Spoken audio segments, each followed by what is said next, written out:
es un día triste para la justicia universal. Es un día triste para la defensa de los derechos humanos y es asimismo un día triste para la jurisdicción universal y el liderazgo de esta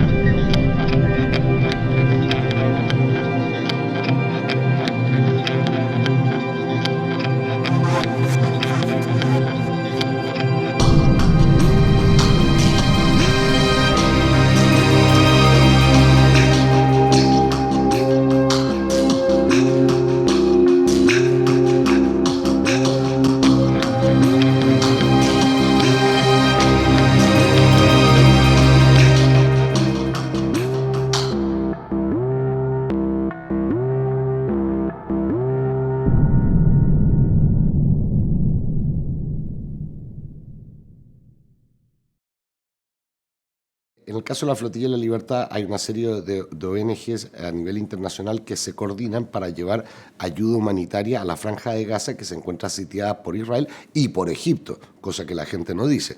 Entonces, ante eso se preparan 3 barcos que llevaban abundante material de carácter humanitario, y esto es una acción reivindicativa y además de solidaridad pública internacionalmente reconocida, y de camino a Gaza en aguas internacionales es abordada y atacada esta flotilla por parte del ejército de Israel. Una serie de activistas, muchos de varias nacionalidades, decidieron organizarse y anunciarlo, que se iban a dirigir a Gaza a intentar proporcionarles estos víveres y romper de forma pacífica este bloqueo. A ver, nos encontramos a unas 90 millas de la costa y 3 fragatas israelíes nos están amenazando. Allá al fondo tenemos una de ellas que podemos ver desde aquí y las otras 2 suponemos que están en algún radio cercano a esto. Ha cundido la alarma dentro del barco, como veis ya estamos todos con los chalecos salvavidas y la gente está preparada ya también para hacer una resistencia pacífica en el caso que se les ocurra atacar esta noche. Nosotros creemos que es un auténtico disparate el atacar por la noche porque podría ocasionar víctimas mortales, es algo que no queremos, somos pacifistas, y el pánico que podría cundir entre las cientos de personas que hay aquí ante un ataque de un ejército en un barco de estas características podría ser fatal. Hemos hecho un llamamiento por las redes sociales y por internet a que la ciudadanía despierte a sus políticos y que los pongan en activo y que pasen la noche con nosotros, atentos a lo que pudiera pasar. De momento estamos retransmitiendo en directo vía satélite, se puede seguir por internet y creemos que es necesario que la comunidad internacional hoy no duerma, esté con nosotros apoyándonos y en el mejor de los casos diciendo a sus políticos que tienen que actuar ya, ahora, ya. Encontramos a 3 españoles, David, Laura y Manuel, que son además periodistas, iban a documentar algo tan importante como era el momento de romper el bloqueo, y se encontraban allí. Estas 3 personas, gracias a estas 3 personas y gracias al testimonio de otros, pero gracias a estas 3 personas sabemos también lo que sucede en primera persona y directamente, ¿no? Ya es conocido por todos que a los 2 días, cuando se hallaban a 100 millas de costa israelí, es decir, en aguas internacionales, reciben el ataque del ejército israelí. Ellos son abordados, los 3 barcos que iban y el Mármara, se descuelgan comandos desde helicópteros, son abordados desde lanchas neumáticas. Dentro de ese abordaje se producen una serie de muertes, muchos testigos, a nosotros nos ha tocado hablar con testigos y con víctimas, más que testigos, víctimas, tanto españolas como otros países, ven que los miembros de las Fuerzas Armadas israelíes iban incluso con el listado de personas a las que identificar. Es decir, ellos tenían un conocimiento pleno de lo que iban y eso se llama muerte a sangre fría. Matando a personas atinando bastante, es decir, tiros en la frente, a quemarropa.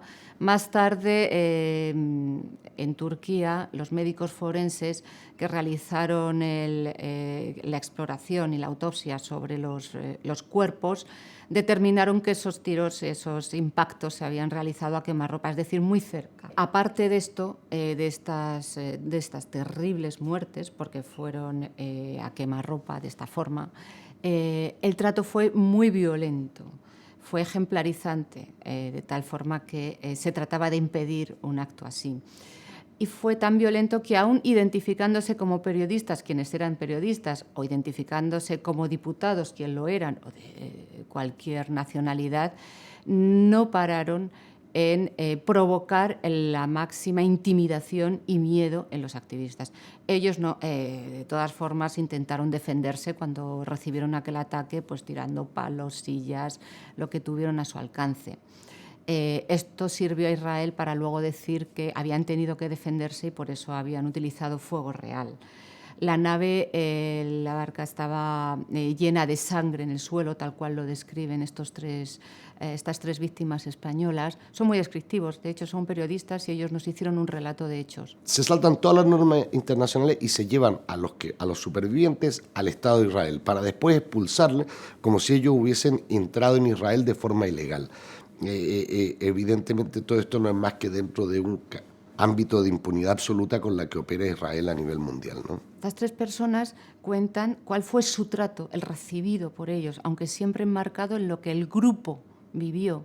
De ellos tres, Manuel estuvo atado con bridas de plástico, sin saber por qué, a la espalda. Y durante la travesía que duró desde que son abordados hasta llegar a puerto israelí, lo tuvieron en cubierta de rodillas con las bridas de plástico a la espalda, viendo cómo maltrataban a otros. Por lo tanto, su temor, su razonable temor, era que le hicieran lo mismo a él. Les intentan convencer para que firmen un documento consistente en que están conformes en ser deportados de Israel, es decir, expulsados, dado que han entrado ilegalmente en territorio israelí. Eso era una broma. Hasta que finalmente son liberados, desde que son abordados hasta que son liberados, pasan 3 días. En esos 3 días sufrieron una detención ilegal, en toda regla, nadie les leyó sus derechos, nadie les dijo qué delito habían cometido y, por supuesto, ellos no habían entrado en territorio israelí, ni había motivos para deportarlos. Que el cónsul español fue a visitarlos a la prisión donde los llevaron y les dijo, mirad, firmad el documento, porque aquí de lo que se trata es de salir. Es decir, el propio cónsul estaba perfectamente informado de que lo que estaba sucediendo era una acción absolutamente ilegal contra ciudadanos de cualquier parte del mundo, en este caso españoles, y que era un plan sistemático y un plan previamente concebido. Este plan se gestó, tal cual incluimos en nuestra querella, días antes de la travesía por parte de 7 ministros israelíes que se reunieron para planificar esta acción.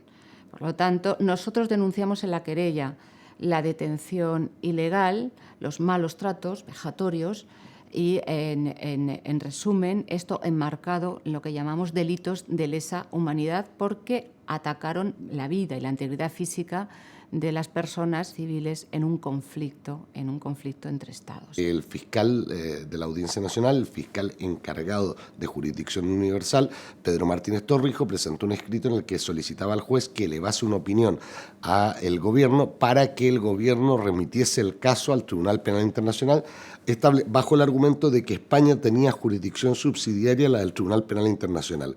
Eso no solo es falso, sino que es una aberración jurídica. El Tribunal Penal Internacional tiene jurisdicción subsidiaria con respecto a la jurisdicción de sus Estados miembros. Es decir, cuando España no puede investigar, España podría elevar esto a la Corte Penal Internacional, pero no al revés.